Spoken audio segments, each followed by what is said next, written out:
What's up, amigos? Coming to Jaime here today. Today we're going to cover Regalia for December 2021. This is the deck that I actually used for the Bushiroad Rumble event. It was a phenomenal time, and I'll talk about a little bit about that too as well. And I'm going to talk about also, the thoughts going into the metagame that has been changed since the balance in October. Also the win and image. Talk about some of the card choices and ratios and things that I tried out as well. And then wrap it up with some key combos too that I want to highlight as well. And that way, at the end, you'll get some of that experience that I've had through too as well, going through the tournament. So that way you can get that player experience and the card list together. So let's get right into it. Real quick sponsorship note, Next Level Gaming had the November playmat, as you can see, with Brent Gay with Dimension Police signed with it. It's really cool with the prison units too as well. So I definitely highly recommend get your playmat as soon as possible. This is a limited time as well.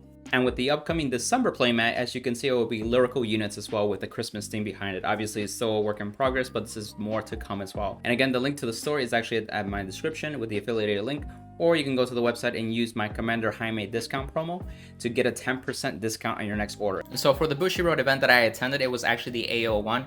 It was 8 rounds. I actually went up to round 6 and then I dropped. I actually lost twice. One by my mistake, and two, an Overlord player got me really good. And I'll talk about those experiences too and what I learned from as well. But I feel like this deck is also very solid from where it is and some of the choices that I did on the games that I actually won. And I felt that it affirmed my choices too, and I'll dive into more of that. And with the metagame, again, think about like the ban list that hit Taro, so no more Fenrir. It hit New Dao, so no more Murakumo, and decks of that nature too. So I was just thinking, like, what deck should I take to this event? And what really comes to mind is really that first stride is really key for any deck to have a successful winning image.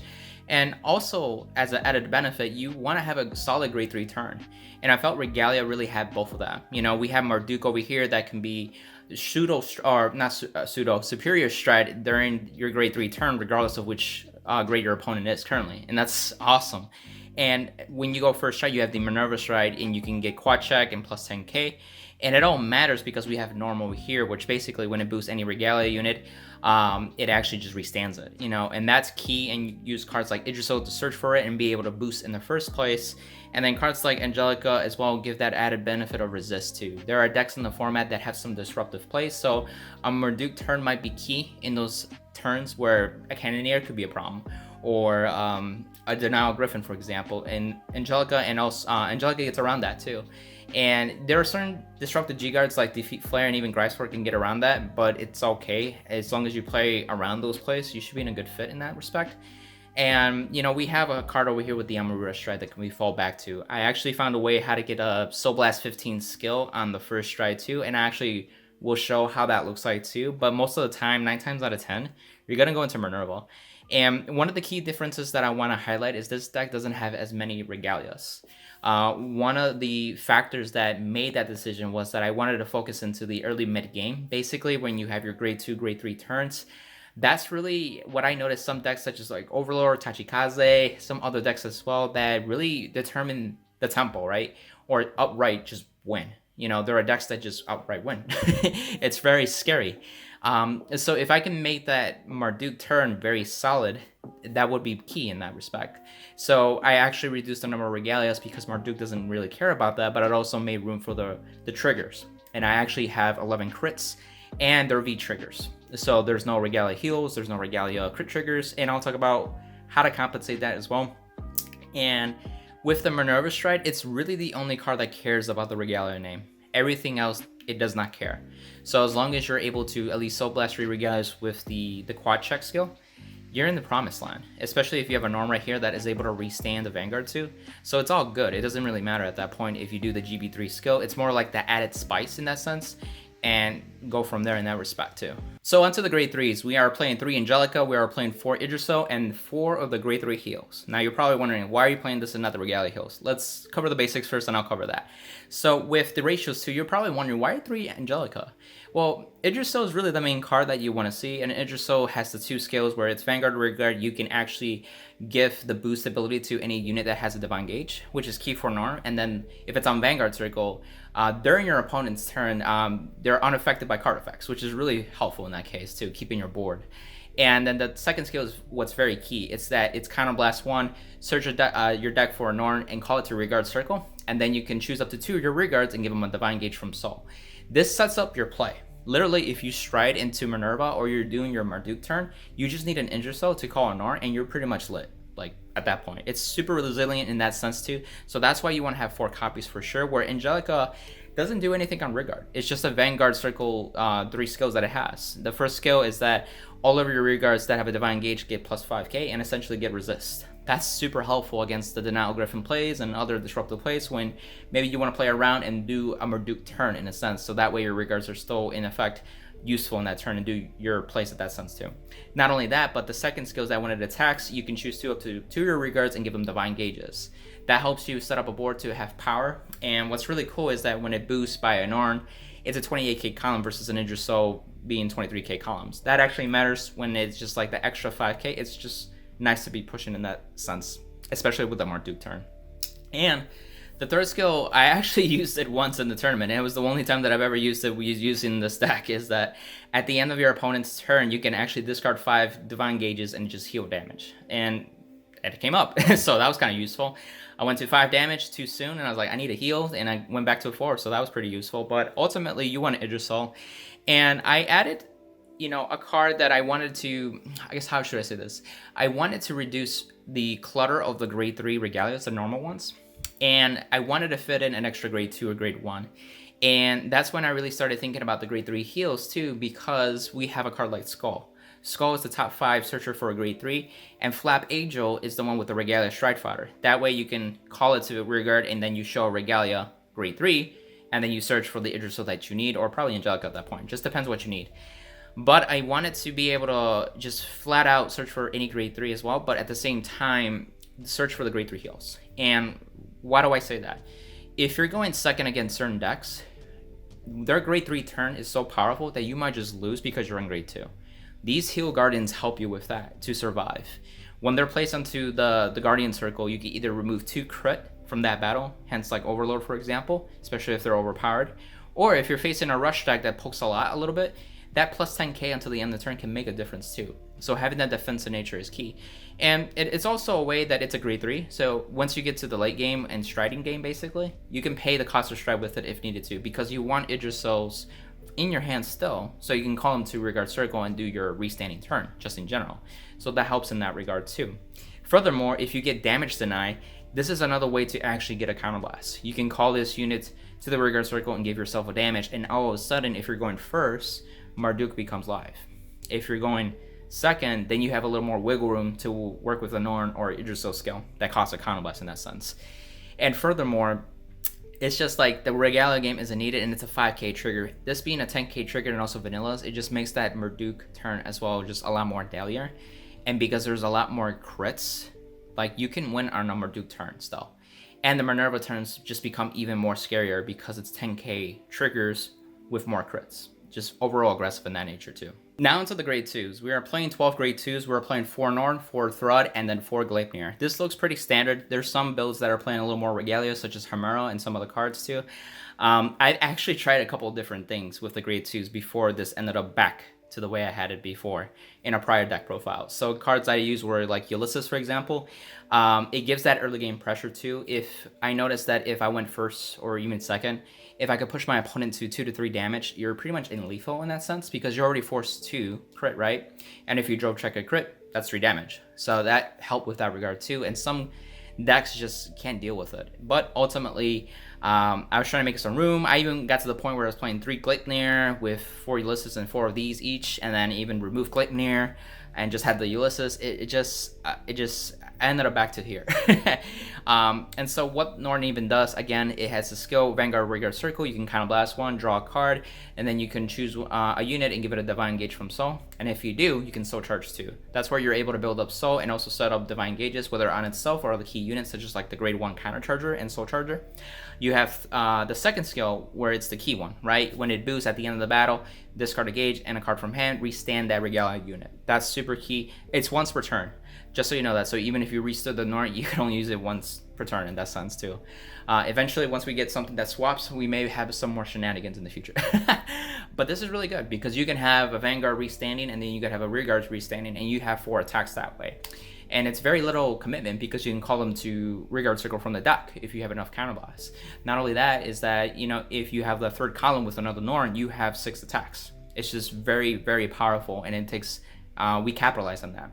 And so with Thrud, it's that nice early game card. At the same time, it helps with Divine Gauges too if you were Counterblast denied. So what do I mean by that is that when it's placed, you can give it a Divine Gauge from Soul, and then its second skill is that at the end of the battle, you can move all Divine Gauges on this unit, and it also, if it boosts too, to another rearguard. And then this can go into Soul and draw you a card. That's where you can put a gauge onto Norn if you were Counterblast tonight and you didn't have the grade 3 heal to really make that efficiency. It also lets you use the Counterblast for Marduk, and then you can use Thrud to give you the Divine Gauge for Norn as well. So that's very key. And it gives that early pressure too, because it goes away into Soul, so you're not like leaving a rearguard in the front row for possible damage denial, and now you lost a key piece. And it's just very helpful in that regard. That's why I use a card like Ulysses to even try it. It's almost like a pseudo Thrud in the sense, but Thrud obviously is just better in this deck. And then Gleipnir is a consistency boost, right? If you call it to Vanguard or Rearguard Circle, you can Counterblast 1, Soul Charge 1, and then grab any card from Soul and add it to your hand. That is super huge because you do Soul Charge a decent amount in this deck. You'll Soul Charge your grade 3s, your triggers, your sentinels, all that stuff. So why not get some key pieces to help with that too? You may be not having the grade 3 that you need. Maybe it's the Idrisil that you Soul Charge. You can grab it too if you have the extra Counterblasts. And even in the mid-game late game to help extend some plays too. That second skill too is also important, is that when it attacks, you can Soul Blast and give it plus 10k. Now with Fenrir Tarot, that actually obviously got abused. But in this deck, it can be a standalone 20k beater. If you put this in front of a skull, that's 13k. This is a 23k column plus a 10k will make it 33. 33 is pretty respectable for just making a basic column in that sense with the cost of a Soul Blast 1. Not a big deal in that sense. So that's why I play these cards in the sense, because you want these Regalias because they're so good to that winning image. Of course, we have the Regalia name, and Gleipnir helps with that consistency. And even against like going second, like against the Overlord matchup, so if you call this to Rearguard, you can Counterblast and grab a Sentinel that you may have Soul Charge to. That Rearguard, the PG for example, or a Crit Sentinel, or even the Over Trigger if you did Soul Charges, so you can have some more defensive plays against those matchups. Now for the Great Ones, we're playing 14 Great Ones. We are playing 4 of the Mikatahime, we're playing 4 of the Var, we're playing 3 of the Jotun, 2 of the Skull, and 1 of the Expel Angel. So with the basics, you may have seen Var and Mikatahime in like most builds.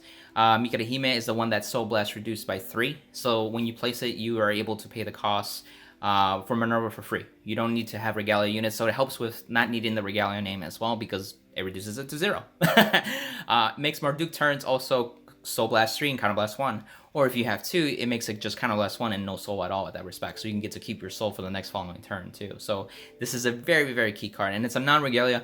And what I appreciate, it does have a 10k shield. That sometimes matters as well, just having that extra 10k shield. A lot of the old grade 1s just have that 5k shield that might just be problemsome. I know some people even add to it or even replace it with the Shiny Angel Regalia unit that Soul Charges from the drop. And I feel like I didn't really need that card. I know some other people will disagree with that, and that's okay, and that's their own build. Again, if I'm capitalizing the Marduk turn, I really don't care about Regalias, but obviously with a card like Mikatahime or other cards to help Soul Charge, such as Var, I'm pretty much good most of the time. I haven't had any issues really. And with Var is that unique skill where it boosts or attacks, you can get a Divine Gauge. It's a free unit that gets a Divine Gauge on its own in that sense. But the second skill is what's really important. That's where it's an axe skill. Once per turn, you can discard a Gauge, Soul Charge 3, and then if you want to pay the additional cost, you can retire it if you have a Regalia as a Vanguard and then countercharge 1. So that's where the countercharging aspect comes into play. There's a key play with Nor and Gleipnir that I use with this card to be able to draw some advantage in cycle and build up soul at the same time, and I'll highlight that too in the combo video. And it's super helpful because you build up the soul, and in combination with these cards too, you can do the Soul Blast 15 turn with Amaruta turn as well. But ideally, it's just more for the Minerva and Marduk stuff, right? Especially Marduk. Now with the Jotun PG, we are playing 3 PGs and there's 1 Crit Sentinel. With Jotun, it's really nice. One, it has a Regalia name for sure, but at the same time, it's a PG that can come back from the drop zone. Whenever it's GB1, when it's Soul Blasted and it hits the drop zone, you can bind it and actually bounce another copy of it from the drop zone to your hand. That's a recyclable PG in a sense. And it's just really nice at that point too. And this lets you have more room in the crits too. I've seen those that play the PG Sentinels too, but now you're playing the draw PGs in the sense, or the Crit Sentinels. It depends on that go. But if you're playing the Crit Sentinels, then you miss out on Perfect Guards. So it's just like that balance, that catch-22.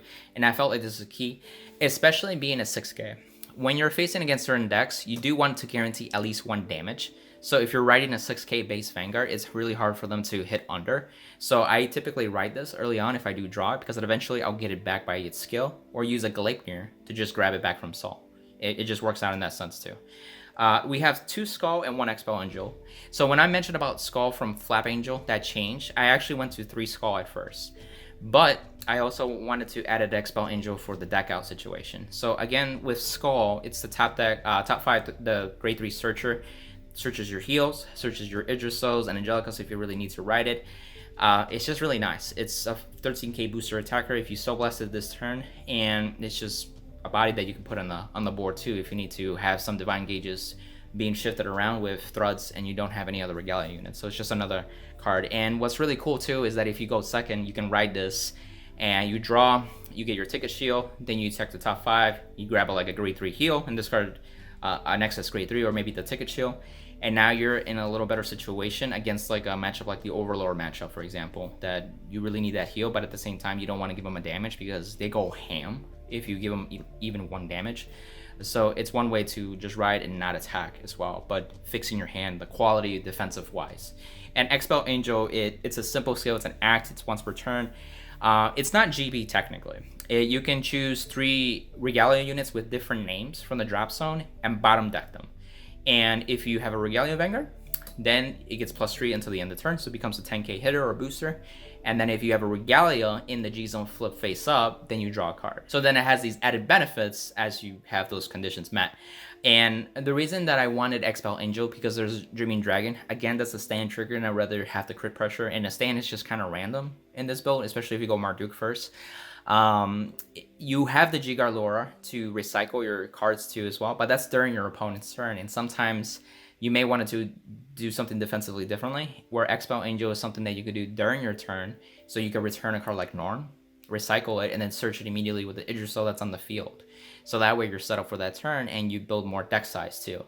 And it may be counterintuitive because at the same time you're thinking about, well, you need Regalia names, so don't you need to soul charge it in, from the drop zone? And yes, again, with my focus, as long as I have 3 Regalias in the soul, I'm pretty good at that point. If it gets to the GB3 turn and I have the 6 Regalia or I have to make it a Hema to help with that, I'm in the promised land even more. It's really in that sense too. But Expel Angel has been really key in that. And it's a Regalia unit too, because again, if you have any of these Regalia units that can be boosted by an arm as your 3rd column, you can restand it too and just really take advantage of that too as well. For the remaining triggers, as you can see, we are playing a lot of crit. We're playing the Stride Fighter crit, which is essential for striding so you can keep your Idrisils in hand. We have the crit that goes into Soul as a GB1. So again, it's the V-Series crit, and then you can give your Vanguard power. But Soul doesn't really matter as much with this card, but typically it's just a card that you use for 15k shield. And at the same time, it's just useful in that sense. With other crits, we don't have any other crits in the V-Series that have other skills, so we can play the Kikori Hime in that sense. So we're playing those, and then we're also playing the Crit Sentinel and the Overtrigger. The Crit Sentinel was just more like, I would appreciate just having a 1-card guard that's pretty big, and so I figured I squeeze in the Crit Sentinel, which that allowed me for extra room in the grade 1 and grade 2 slots, where I just have 3 PGs in the grade 1, for example. And the Overtrigger, there's either the Cray one or this one. In this sense, looking at the Marduk, the early mid game, if you do drive check the Overtrigger, you would get additional drive checks. And because I'm playing so many crits, those drive checks become even more deadlier. So all of a sudden your Vanguard and Rearguards can have crit 2, crit 3 potentially if you drove choke those triggers. Especially if you called an Idrisil to Rearguard, that's going to have twin drive. And if you have another column, that's another drive or 2, depending on what unit is actually attacking. And so that Overtrigger is super helpful in that sense, and it gives you advantage if you think about it. So you're being aggressive, but then all of a sudden you draw extra cards from those extra drive checks too as well. And with the deck out concept, I know there's a fear of like, what if you do this late game, you can deck out, and that's true. You just had to learn how to play around that and learn from it. But the drop PGs I think are a lot worse to compensate, whereas the one single Overtrigger is not as bad in that sense. And again, it's 50k shield, so if you do soul charge it, you can grab it with a Gleipnir. And then lastly, we have the V-Arrow starter. I can't forget about the little pigeon over here. So it's just, on ride, draw a card, and then if you went second, you get a Ticket Shield as well. It helps you dig deeper into your deck. The Regalia starter is still not worth it, plus it costs a Counterblast, and we need our Counterblast for something else, such as Marduk, Norn, and Idrisil. Now onto the strides. We're playing 11 strides. We're playing 4 of the Minervas, 2 of the Amaruta, 2 of the Marduk, 2 of the Earth, and then one of the Muspel. So with Minerva, you want to play maximum copies because it's just a great card. It persona flips, so if you get to use 2 Minervas, you pretty much go through all the copies in that sense, plus 10k and a drive. Very super helpful in that first stride, and turns in the late game too as well. The second skill is the GB3 that I talk about, is that, you know, when it attacks, you can discard a card, Soul Blast 6 Regalias, and then in that sense, at the end of the battle, you restand all of your Regalias on the field. So it restands the Vanguard and Regard, so you can get 9 attacks, for example, which is really strong in that sense. But again, we're just focusing with that first skill to get quad check, take advantage with Norn, so you can see 7 drive checks and have all the use of those crits and be able to seal the deal as well. We have Amaruta here. I'm tempted to go back to 1, but one of the things that I wanted to do is have a second one just in case. You can build Soul with it because it does have that Counterblast skill where you choose one of your regards, it gets plus 10k and a crit, and if you do have 4 or less cards in the Soul, that's where you could draw 2 cards and actually Soul Charge 5. So that's super helpful in that regard if you're in that predicament. And it also helps like having those front rows crit 2 at least, because you do have a force marker. Now you give another column crit, and if you reroll, you could potentially have the full front row crit too as well. But the second skill is the Soul Blast 15, where at the end of the battle that it attack, you can restand one of your regards, and for the end of the turn, your opponent cannot use Sentinels for the remaining battle. So that's very powerful. So if you could pull it off, that might be the game-ending thing. Now, the reason that I want to reduce it to 1 is because it doesn't come up as much, and I feel like maybe I can make some room for a different card or maybe a different G-Guard in that sense too. Marduk is definitely a 2-up because you never know what the Overlord matchup and other key matchups too, or maybe you're not able to stride effectively without having to search for the Norn, especially if your Idriso is on Vanguard instead of Regard, so it helps with that too. And again, if you go first as a grade 3, it's just a very solid stride. Counterblast 1, Soul Blast 6, Superior Ride, or Superior Stride, and it gets all the trigger benefits, so any 10k power-ups you got from triggers and all the crits as well. So it's just a very, very good card. And Earth is the one that, in my opinion, has its own specific scenario. So it's not always like a solid card to always go to, but it has a specific scenarios where on place you can counterblast 1, flip a copy, and then soul charge all the regalias you have in your drop zone, and then it gets the skill if you have a regalia face up in the 2 or more regalia face up in the G zone, where you can soul blast 6 any cards. It's not regalia based, it's any 6 soul blast 6, and it gets plus 10k in a crit, and you can keep doing that as much as you soul blast 6 basically. So you could do it twice if you soul blast 12, for example, and all of a sudden with a force 2 marker your Vanguard's crit 4, and if you have a Norm, you're able to restand that too. So you can one shot people from 2 damage in that respect. So it has those specific scenarios where you need to soldiers from the drop. You maybe have to one shot from a higher or a lower damage point too. There are other options too with strides. Maybe with the Amaruta, if I take it out, I might put in tier for the damage denial place. Muscle is there too, but if you have a counterblast, then it allows you to soul charge or counter charge. So what it does is that you can soul blast any number of cards, and if you soul blasted at least 3, you can either draw a card or you can counter charge. If you basically have face down damage and you needed 1, then that can be an option too, and you still have a restanding Vanguard in that sense. You just miss out on a quad check with power up with Minerva in that sense too. But that was my thought process with these strides too. So lastly, the G-Guards. We are playing 5 G-Guards. We're playing 2 Ear, 1 Lure, 1 Iris, and the Dismal. Now, with Ear, it's the one that you go into 9 times out of 10. What it allows you to do, you can soul charge up to 4 cards. If you soul charge 2 with different grades, you get plus 5, and then if you soul charge 4 with different grades, you get an additional 10k. So you can get plus 15k, and you want to do 0, 1, 2, and 3 in that sense. More than likely, your 1, 2, and 3 are going to be Regalias. There's no grade 0 Regalias, as you can see with this build. Otherwise, you would use the Regalia crit if you were to play that, for example, to get 4 Regalias into the soul. The lore is super helpful because it returns cards back to your deck. It's a GB1 flip card, and so you can choose from soul or even your drop zone, mostly your drop zone, and choose up to 3 normal units of the same grade and put them into the deck and shuffle it. So that's how you recycle some units, and again, that's during your opponent's turn, where Expel Angel is during your turn, so that's a key difference, but it's super helpful to be able to recycle some stuff, such as Norms, for example. And Dismal is there to protect your Idrisos that are in the front row, so if somebody were to attack, you can G-Guard into Dismal. Dismal makes it not be hit, and it gets resist and all that jazz, so your Idrisos safe. And you got Iris over here, where you can just soul charge from drop any 3 cards and it gets plus 5. So if you just need to just pop in 5 cards because you couldn't do Ear, for example, that works too as well. Now to the combo part of the video. So this is one of the combos that I want to highlight in the early game that could be actually useful in the sense. So once you ride to grade 2, let's say you do ride Norn and you have a counterblast. So one of the key things is using the grade 1 VAR over here, and you can place it anywhere in Rigard Circle, but as long as you use Norn skill to counterblast 1, draw a card, and then of course put a card from the soul as a divine gauge. Equip the divine gauge, and then soul charge 2 with Norn skill. Okay, and then use Var skill to discard the divine gauge and soul charge 3 more cards. So as you can see right now, we went from 2 in the soul to 1, 2, 3, 4, 5, 6 in the soul. And then you can retire it to countercharge since you do have a Regalia as a Vanguard. And what we've done essentially is have 6 in soul. So Marduk is online for next turn. And you can leave it as S if you want to. But another tip to extend, if you have another Norn and you have another Var, you can do the same thing again and just fill up that soul just to fatten it up if you want. The other thing to keep in mind too is that if you want to, let's say you're going second against the Overlord matchup and you call a card Var, but you draw another card so it gets replaced while filling your soul as well. Then you can use a card like Gleipnir to Counterblast 1, soul charge, and then from your soul, you're able to use a card defensively if you want, or potentially use for the next turn. So let's say we use Mikahime for next turn and keep add it to hand. In this scenario, let's say you're going first, right? And you're about to ride to grade 3. Ideally, you want to have 2 damage. So when you go to your grade 3, Idrisil, you're going to do Force 2. There you go. And now with the Counterblast, you want to fetch Norn and call it behind the Vanguard. And then equip it with a Divine Gauge.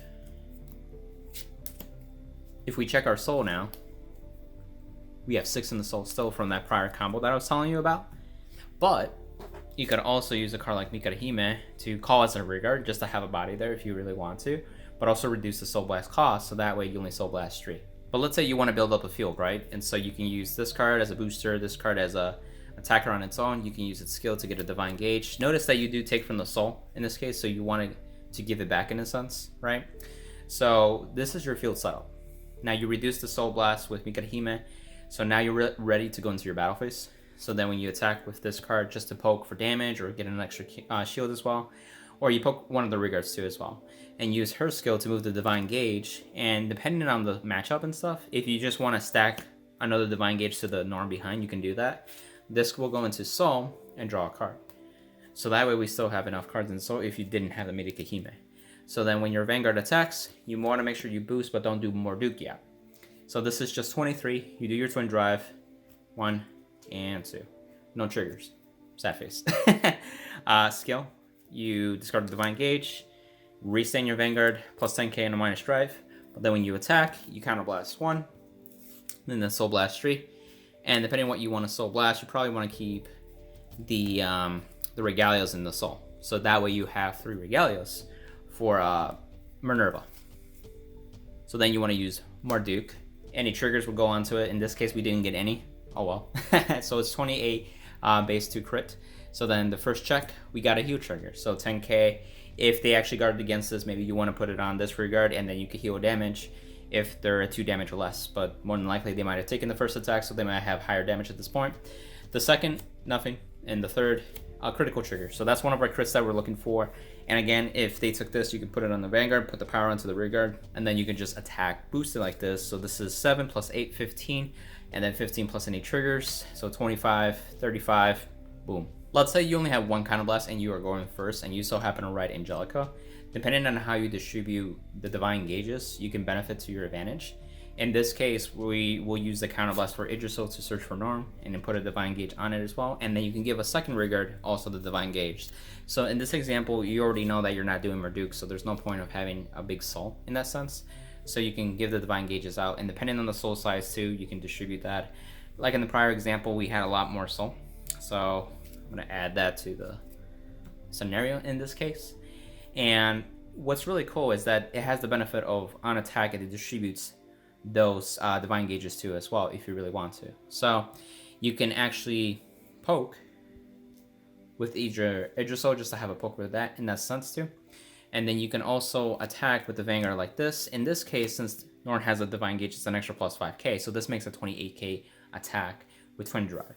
And at this point, you can actually give the Divine Gauges to other units if you really want to. In this case, I will just do it once, just to have the Norn actually have a second Divine Gauge, just to set it up for next turn at this point.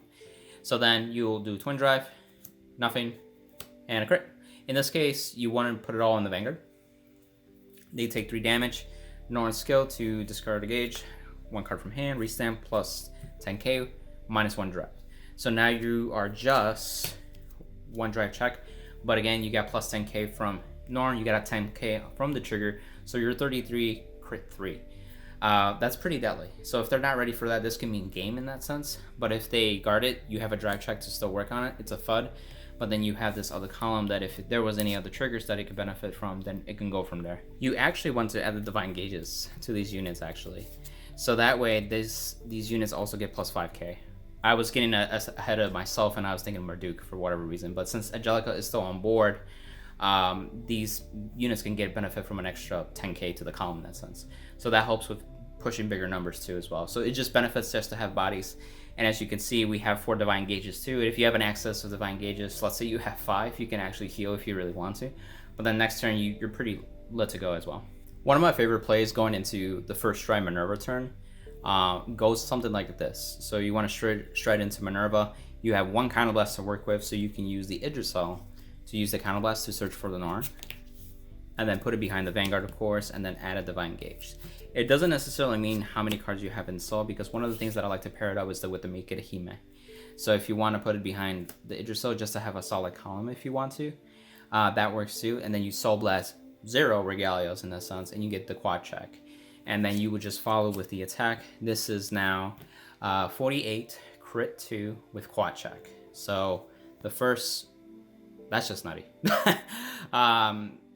Sure, let's just play it. And so the over trigger, you could do 100 million on the Vanguard or in the Rigard, probably in the Rigard, because Minerva's already big at this point. And you draw a card, so we draw a card, and then your second check will be this. Your third check would be a crit. You can put it onto the Vanguard and power as well. And the heal trigger, and again, you can put it on the Vanguard, because again, your Rigard is 100 million. And this will take 3 damage in the scenario. Then you use Norn skill to discard the Divine Gauge, restand, and then of course you will attack again, this time with triple drive. So then you go 1, 2, another crit. You can put it on this if you want, and then another crit. Again, 11 crits in the deck. So distribute that or just work with that, and then you can attack with 100 million in this case. And then this has Twin Drive because it's a grade 3. And as you can see, you got another trigger, a critical trigger too as well.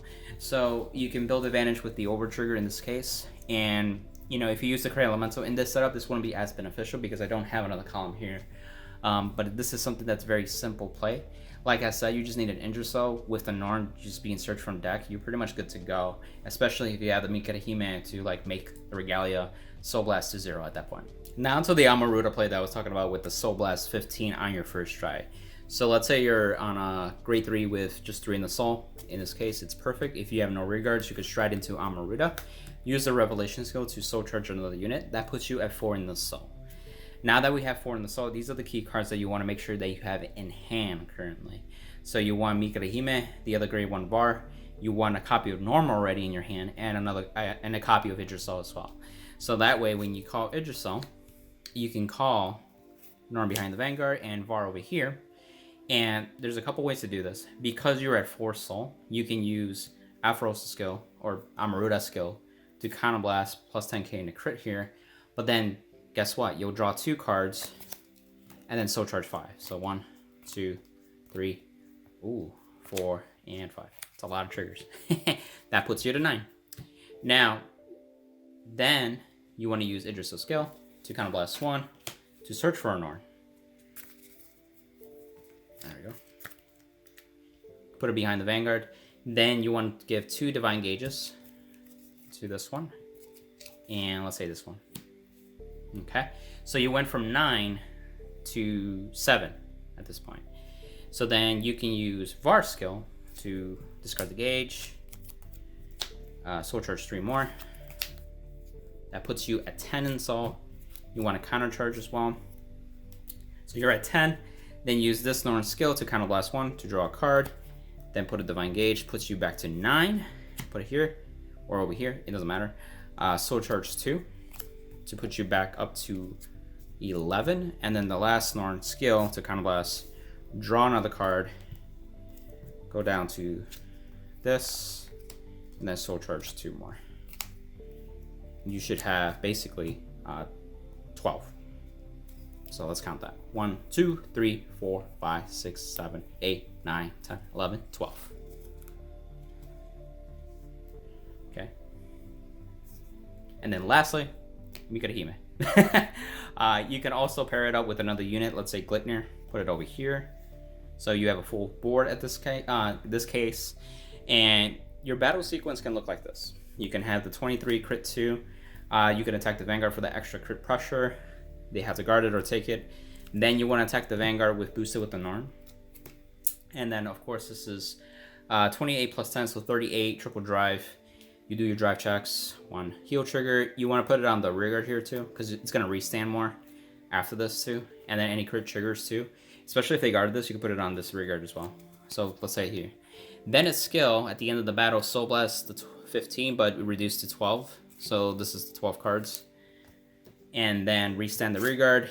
And until the end of the turn, your opponent cannot call Sentinels from him. Then you use Norn's skill to discard a gauge to restand the Amaruta Vanguard. So now your board looks like this. Now there's no Sentinels that they can play, so you can attack the Vanguard once with Twin Drive.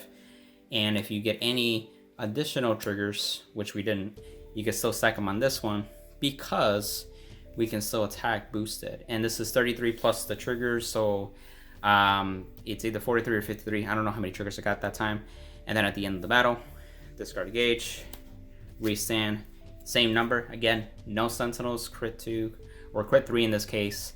And then if you have this just to blow an extra damage or something over regard, you can.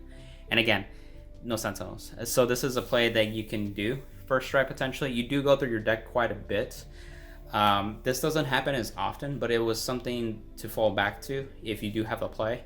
More than likely, you may not even have the 3 counterblasts to work with. You might be at 2, or maybe you have less at that point. So Minerva would still probably be the better option, or maybe you just don't want to go through your deck knowing that this might not be able to kill them too as well. So those are things just to consider, but I just wanted to show this off as an alternate option to have on first stride as well. And that's pretty much for the combos. What I want to go into is actually talk about a little bit of my experience throughout the tournament. Again, it was an 8-round tournament for AO, and I made it all the way to round 6, X2. And part of it, I was feeling tired and groggy. I think it was because of my second COVID shot, so I pretty much was just kind of like done for the night. Plus, in the United States for that time, it was approaching 3 o'clock in the morning. And from what I saw, they didn't finish until 5 in the morning. So it was a long day for me at that point, and so I just decided to call it quits at that point. So round 1 was ironically against Aquaforce. And what's funny, I was actually featured on there too. And I think most of us, even to myself to this day, I get a little nervous on that first round. I was like, oh, I hope I don't make any mistake or anything stupid, you know, that kind of stuff. But after getting some plays in, you feel pretty good, and then you're pretty much good for the rest of the tournament. But it's just funny, like, oh, you're going to be featured, and there's going to be probably 200 plus people watching you, especially since the very first round, the whole entire weekend. And I was like, yeah, but it's all good. Unfortunately, the Aquaforce player, he had a G-Assist for grade 2. It was a Thabas player. And from there, I was able to go to grade 3 before they could, because they went first, and I did the Marduk turn as well. We went into the stride turns, and unfortunately he was playing with what's called an illegal deck list, but it's because he submitted it 3 times, and I guess there was some procedure that you had to do in order to make sure your list got updated. So there's no harm, no foul, but unfortunately the player lost to that, unfortunately.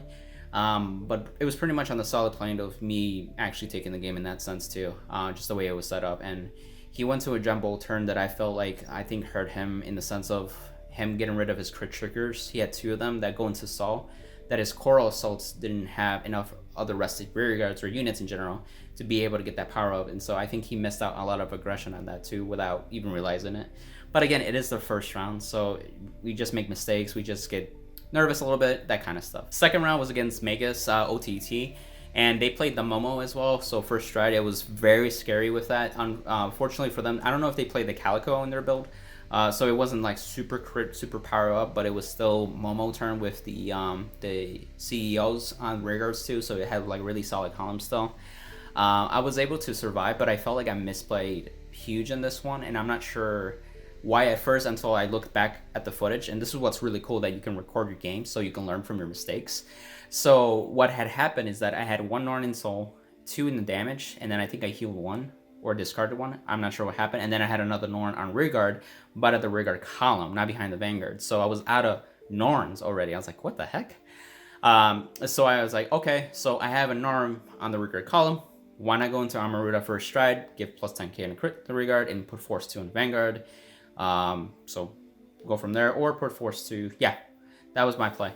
And so with that, I realized after that I had Expel Angel in my hand, and I had enough Regalias with different names to be able to shuffle that Norn that was in the drop zone back to deck. And then I was like, oh, I use the Idrisil that I call to search for that Norn, and now I have 2 Norns on board, and I can restand the Vanguard. And I was like, crap, I could have gone into Minerva and done a very similar turn in that sense, because I didn't have the full setup for Amaruta. But it is what it is. I wasn't able to finish that turn, and that next turn I just lost.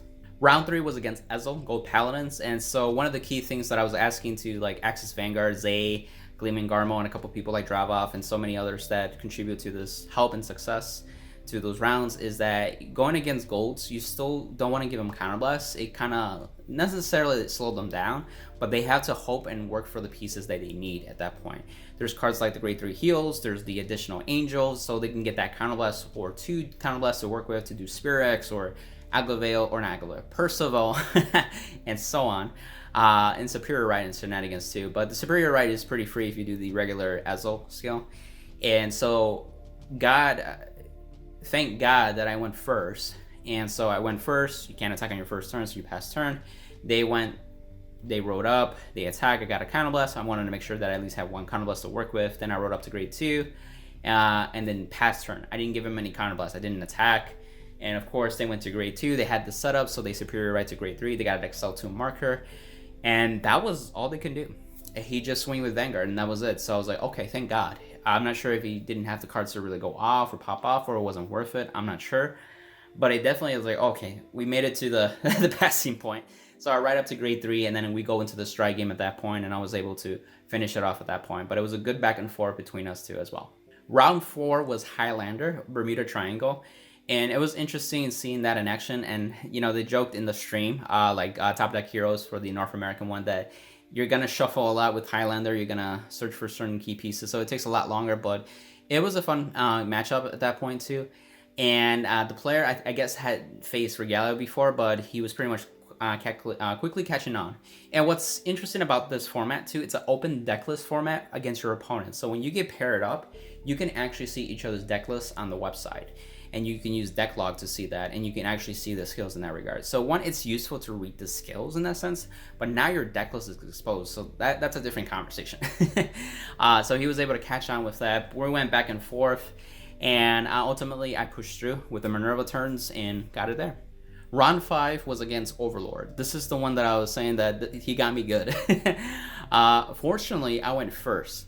So that way I was able to do a Marduk turn. And I was able to do it with, I think, the Vanguard and then a column as well to get multiple attacks in that sense and hopefully push him to either win or they were crippled enough not to do an effective turn. And I pushed him to 5 damage, but he had enough cards to really work with the next turn. He, of course, rode the cross to search, get the skills.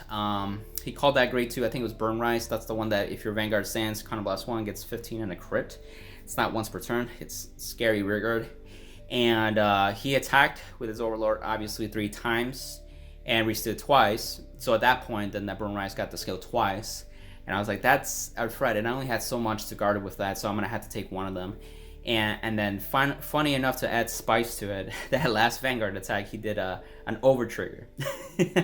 So 100 million to one of the units, I think it was the Vanguard, and he restood his Vanguard once again, and that I already lost at that point, but it was just like extra spice at that point. So he got me really good in just general, so kudos to you, player. And lastly, round 6 was against Harry.